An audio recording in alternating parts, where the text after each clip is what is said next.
Hello, happy Monday. It is today, or not Monday if it's not Monday for you, whatever day it might be for you. I hope it's a beautiful day, but it's Monday for me. Here in the Pacific Northwest, I am really honored to be here today, recording a video as part of a project, actually, I started with a client of mine.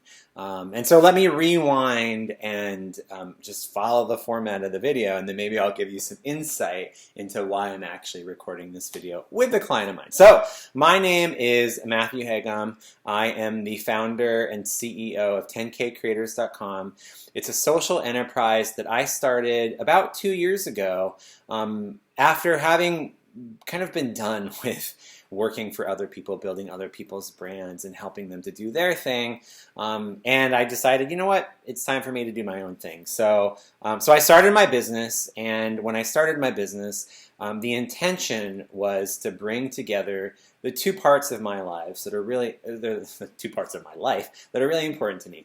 One is the side that is the artist, right? I have been a professional dancer, a choreographer, since graduating college. I studied dance as a kid. I went and got my bachelor's degree in dance with a concentration in choreography and performance. I then moved to New York City, did that for 10 years, lived in DC for a couple of years before coming back to the Pacific Northwest, all the while doing everything from working in the arts, working with arts organizations, performing, teaching. I became a Feldenkrais practitioner. I set works on students at performing arts high schools. I danced for companies. I did solos. I did group work. I started my own company in New York. I did a bunch of projects. I mean, it was a lot of dance and a lot of moving and a lot of expressing myself as a creative, both in New York City and up and down the Northeast corridor.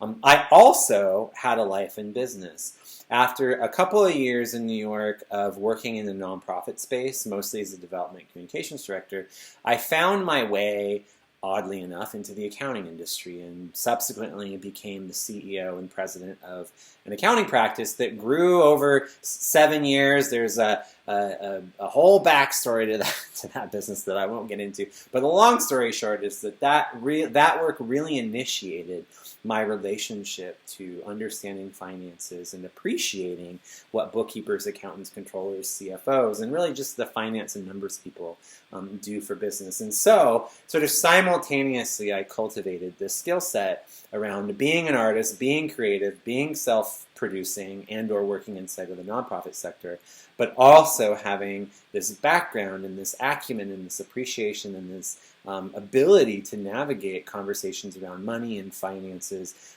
at first professionally, right, in the context of business creation, but then subsequently, as of late, on a more personal level. And so this has been my journey, and well, it just kind of made sense for me to say, well, how do I help artists bring these things together so that other artists can have successful, thriving lives for themselves? So I've got my cheat sheet here to keep me on track. So what do I do today? Well, in short, what I do at 10K Creators is helping artists to improve how they make and manage money.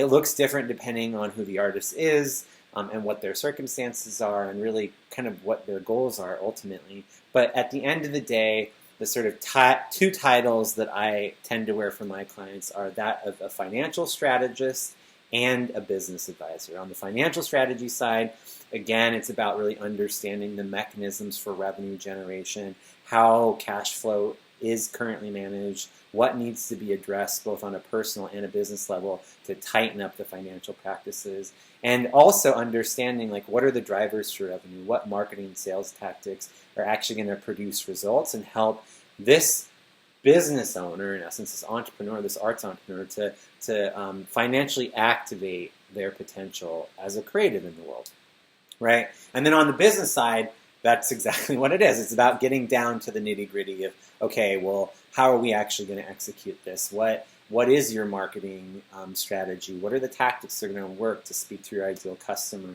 How are we going to get this product or this service out into the marketplace? And how are we going to manage this from a process perspective?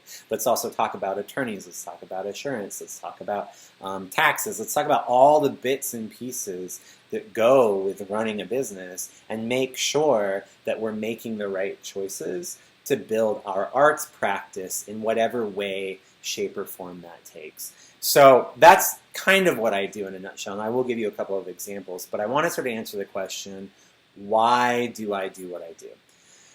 Well, I do what I do because I can.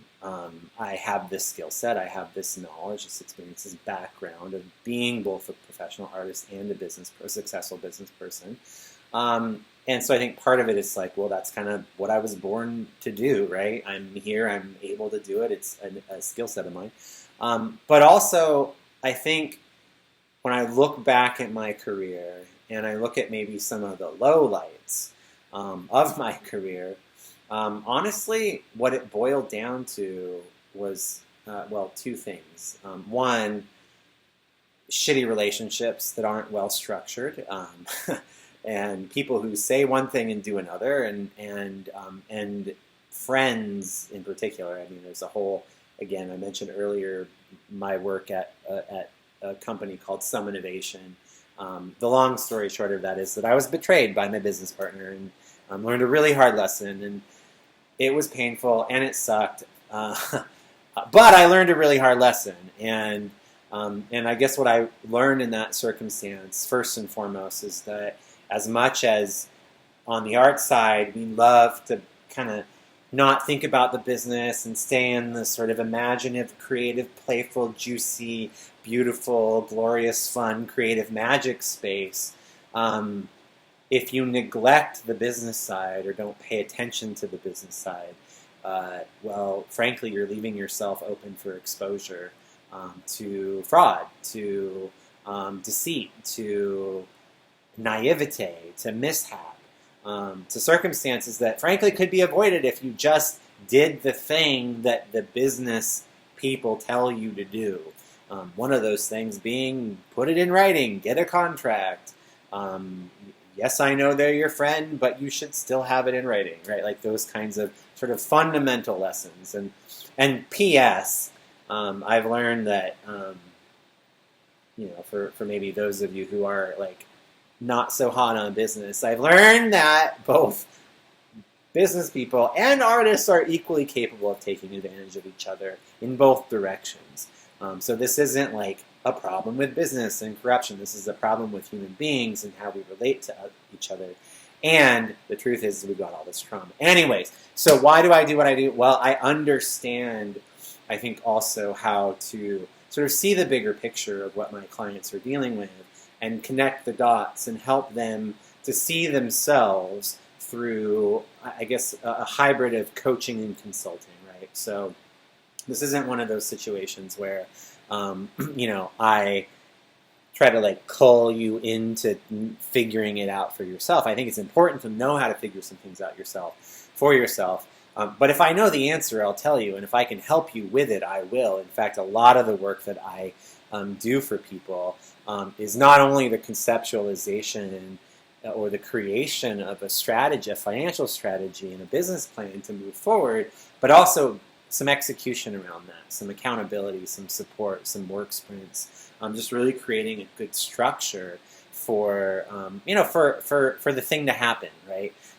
And so again, another reason why I do what I do is I've learned some things also about coaching people and consulting and working with all kinds of businesses and all kinds of circumstances in multiple cities. I was in New York, I was in DC, I was in Baltimore. I'm now in the Seattle area, just kind of like wrapping my brain around sort of the differences and the nuances of these different communities and how we can, thrive as artists, leveraging the skill sets of business to make that possible, and really leading with the numbers part of it. So anyways, I feel like I rambled a little bit, but how I do what I do? Well, on a very practical level, when somebody is interested in working with me, part of it is actually just getting to know each other a little bit more. We don't always click with everybody, and that's totally okay. And so the beginning phase of any new collaboration, new partnership, new client with 10K Creators is about relationship building. So we schedule a couple of meetings, have a couple of conversations, get to feel each other out, know each other, and kind of figure out like, hey, are we dance buddies, right? And if we're not, that's cool. But if we are, groovy. Let's hit the dance floor and make it happen. Um, dance metaphor, dance analogy, whatever. So once we figure that out, and I kind of want to put a big warning on this.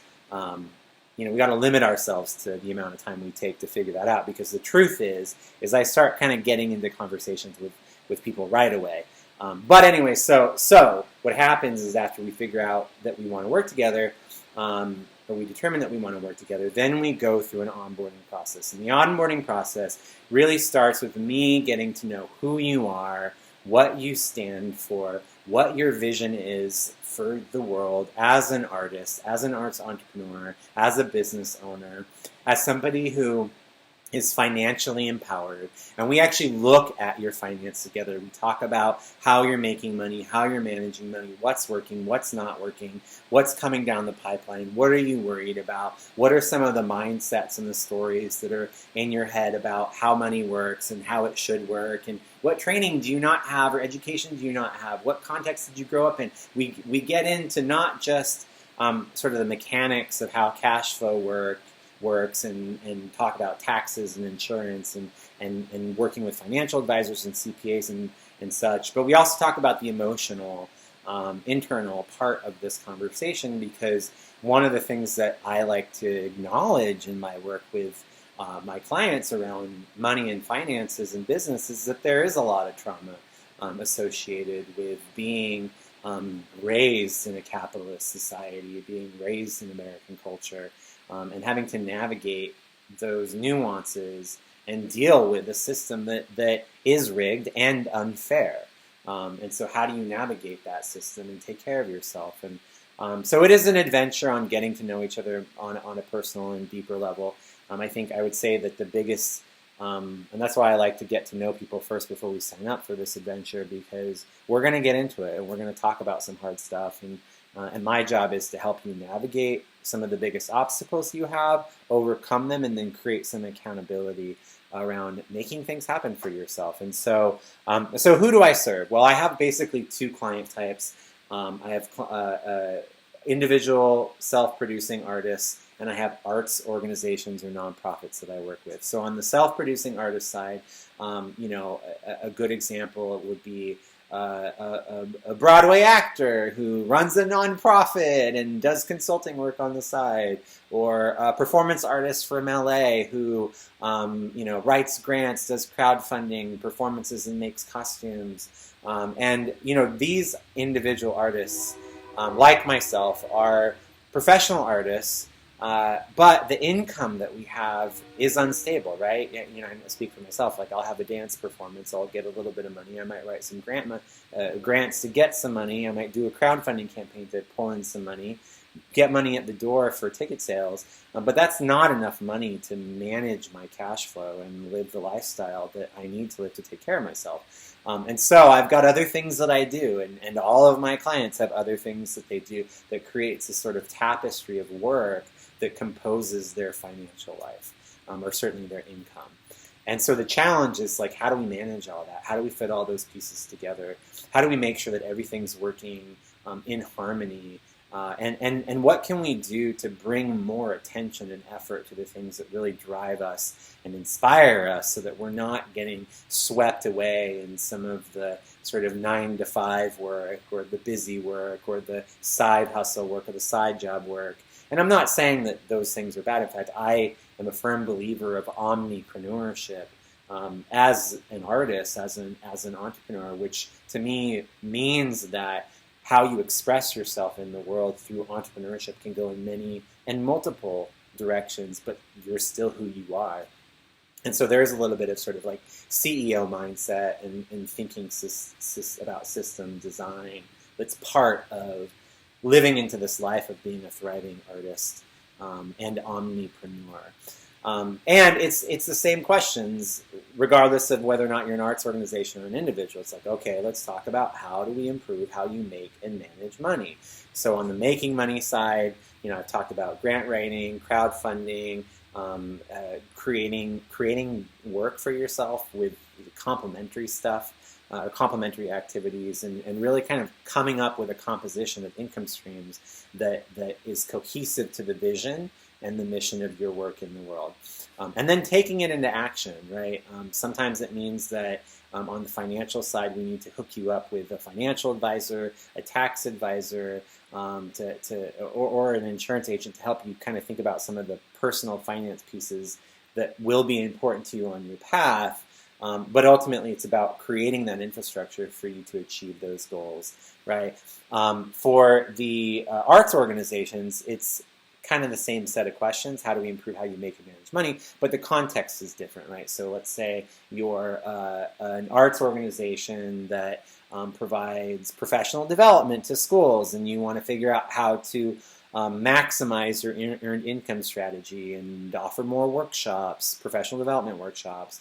Or maybe you are trying to figure out how to bring more staff onto your team, and you can't figure that out from a cash flow perspective, and you want to really lead your organization through a clear strategic plan that's tied to financial metrics, and you understand how to implement and manage against those financial metrics so that you can achieve the result of having more team members and having a greater impact. And maybe you also need to think about how you engage your board in fundraising activities, or if you don't have a development director, what do you do to kind of keep your sanity around the grant writing process or the individual donor cultivation process, and talking about sponsorship and all the other aspects of what it means to financially run a nonprofit organization in the most effective way, right? And so in both cases,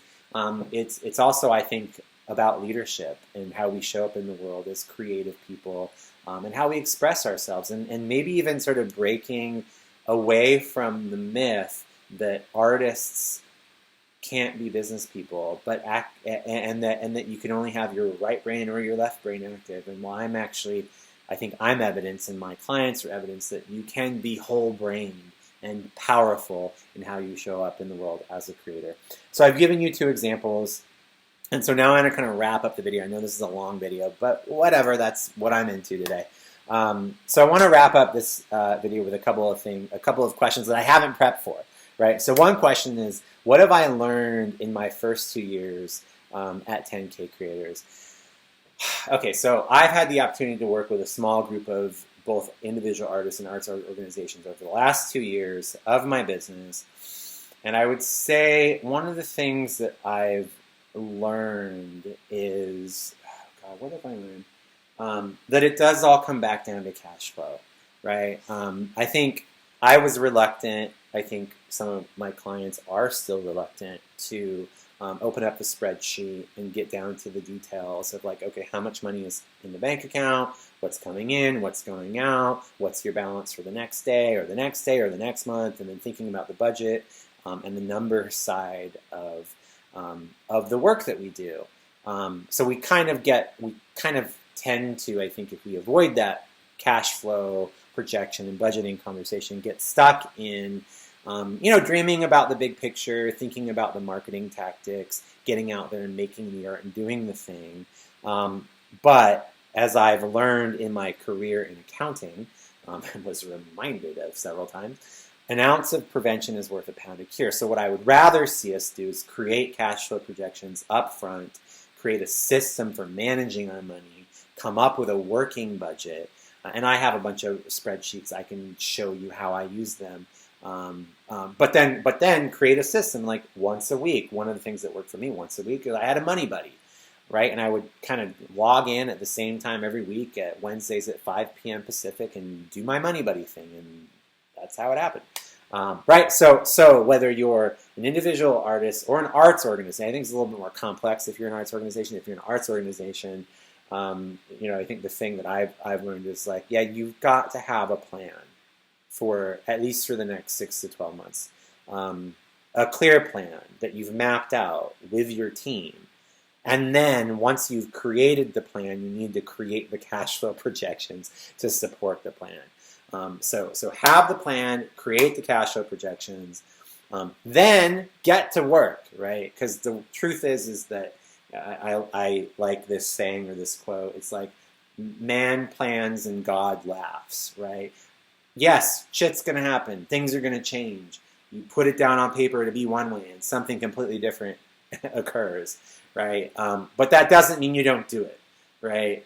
It just means that you're more equipped to change course when you're out to sea. And I think I like that analogy because it's like you wouldn't leave the port without a map, without a compass, without the appropriate crew on the boat, without an intention to be clear about where you're going, what your destination is, and what kind of tribulations you're going to face along the way, and have the appropriate accommodations for that. And when you get out to sea, you might hit a big wave, and everything changes, and you have to pivot and reorganize. But that doesn't change having a plan and a cash flow projection as part of what you need. So that's, I think, one big thing that I've learned in the first year is we can't avoid those things. We got to have them. And then also the third thing I would say is the value of accountability. It can be annoying. It can be frustrating. It can be feel a little bit like, like, oh, God, I feel bad about myself when I don't achieve a goal, But accountability is still important. And I think what we're really cultivating is an internal compass towards knowing what is important for us to do and what is not important for us to do. Particularly as a creative, I think that's important because with our creative minds, we get pulled into millions of different directions with so many different things we could do. And so this accountability mechanism isn't about making you feel bad. It's about you learning how to hear that part of yourself inside of yourself that says, no, actually, I do need to do this. I know this is calling me. I know that email came through. I know I'm getting this request. I know people are offering me this or wanting me to do that. But this is actually what's really important. And until I am very clear about keeping that accountability to myself, I'm going to have some buddies to help me out. Okay.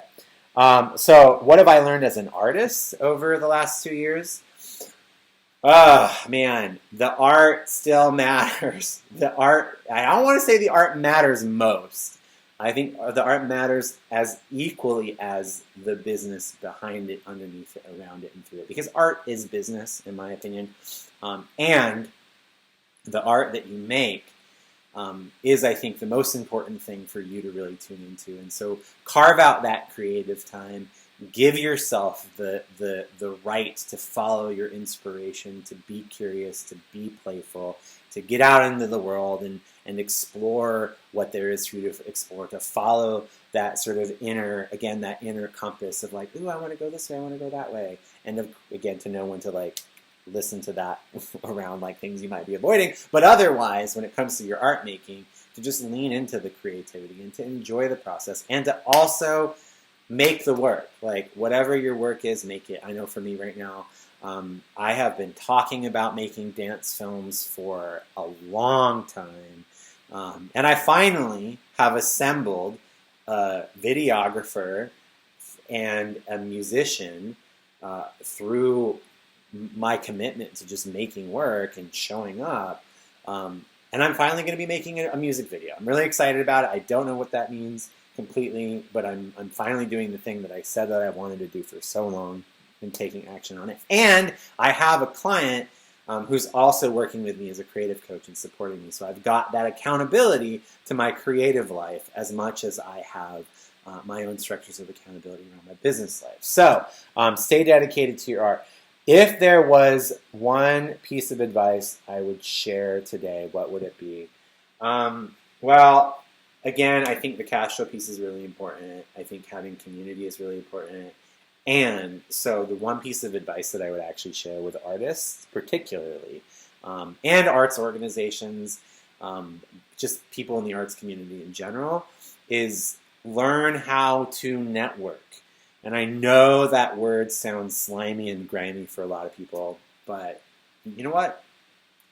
It doesn't have to be. There's a better way to network. There's a more nurturing and kind and generous and creative and playful way of networking. Some people call it just authentically connecting. Whatever words you choose to use, it's what you're doing with people in the relationships. And one of the biggest mistakes I see people making when they kind of go out into the world as artists. They're like, "Ooh, I got a great idea. I'm ready to take it into the world." They had no prep work around building a community that would receive the message. And so all of a sudden they're scrambling to throw things on social media.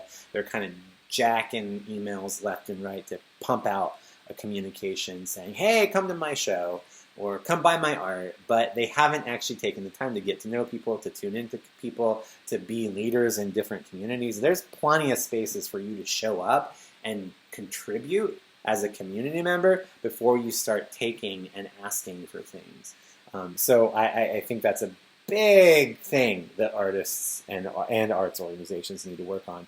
On the arts organization side, it's like, well, if you want board members, you've got to cultivate those relationships. And if you want board members who are not your friends and also don't work in the arts, for example, are you going to networking events? Are you talking about your nonprofit? Are you inspiring people? Do you have volunteer programs that invite people to bring their skills to the table? And are you actively pursuing those relationships? Or are you doing it only when the board is like, "We need board members. We've got to raise money." Like, again, ounce of prevention, worth a pound of cure. So, what is the one myth I've broken for myself? Is that really what I wanted to ask myself? I think, I don't know. That one's a hard one. I'm not gonna skip that one. What do I want to say about one myth that I've broken for myself? You know what? Like, the truth is, I had some people in my life who were what I thought were like mentors and advisors, and I'd worked with them in different capacities throughout my career. But then I realized recently that actually staying in their shadow is keeping my light from shining. I think that's kind of the best way to say it. So, maybe you need to break up with your mentors. I know that's like a weird thing to say. But honestly, I think it might be true. And in my case, actually in both cases, it was turning into these sort of advisors, mentors I had. It was turning into not a healthy situation, certainly for me. And so I was like, okay, I respected you, I appreciated you, you've got great resumes, you did awesome things for me in my younger years, but now I have to let you go and move on to my own work. And that's what it's about. And so, yeah, I don't know how that translates into a myth, but whatever.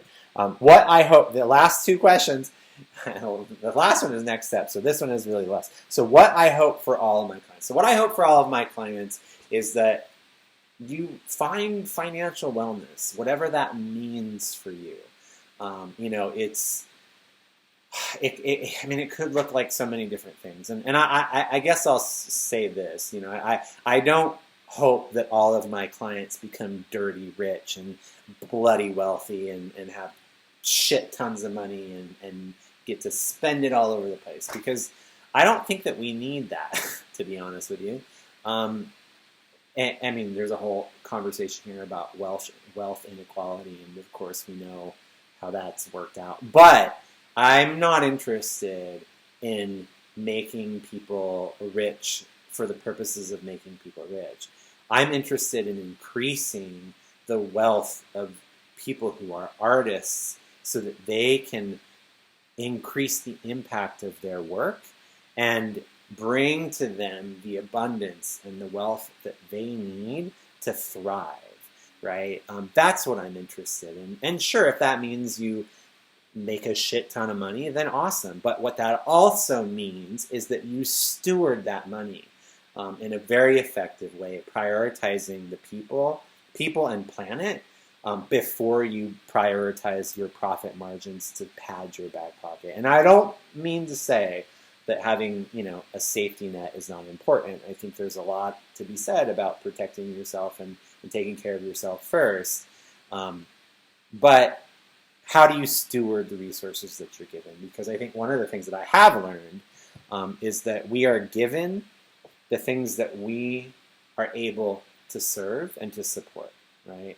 And I think that's part, when we talk about the abundance game, I think that's part of what's going on here, is that you don't get the thing until you've shown that you can take care of the thing. And if you have the thing and you don't take care of it, then you don't get it again, right? Unless you're lucky or some random act occurs that results in that. But I'm not interested in luck, and I love luck and I love random acts, but I'm not going to base a financial strategy, a financial wellness plan for my clients on luck and,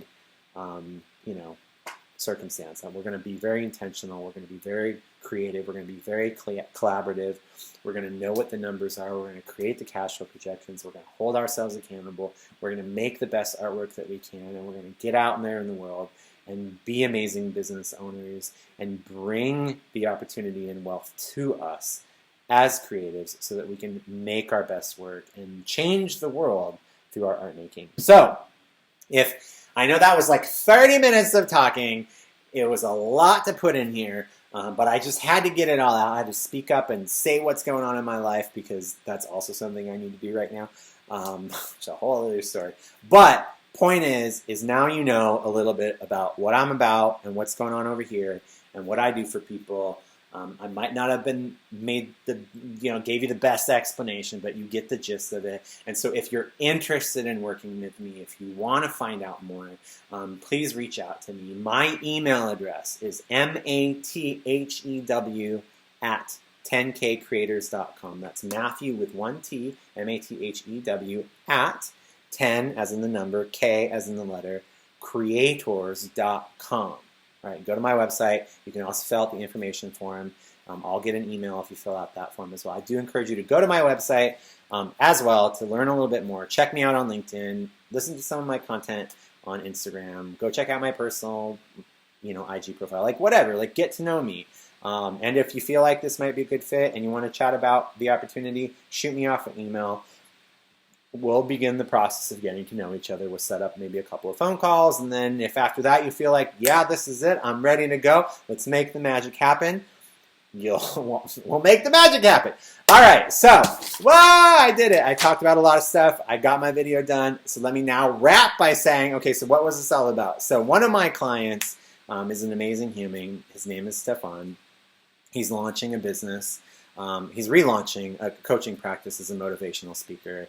As one of the ways that he supports his enterprise, the thing that he's building in the world. And we got on the call the other day and we were talking about like what holds you back and what do you got to do next week, and it was like marketing. Marketing was the thing. And one of the values that I preach at 10K Creators is practice what you preach. So I wouldn't give you advice that I wouldn't give myself, and heck, if I haven't done it myself, I need to at least be willing to try it, right? And so I said, you know what? We're going to do this together. You're going to post a video. I'm going to post a video. You're going to come up with 30 VIPs. I'm going to come up with 30 VIPs. We're both going to attend networking events. We're both going to book meetings. We're both going to get out there. We're both going to tell the world, like, what do we do so that we can generate offers for ourselves and bring that abundance home. So anyways, that's what that was about. Thank you for listening to this long video. And with that, have a beautiful Monday, Tuesday, Wednesday, Thursday, Friday, Saturday, Sunday, whatever day it is for you. Be well. Thank you. Thank you. Goodbye.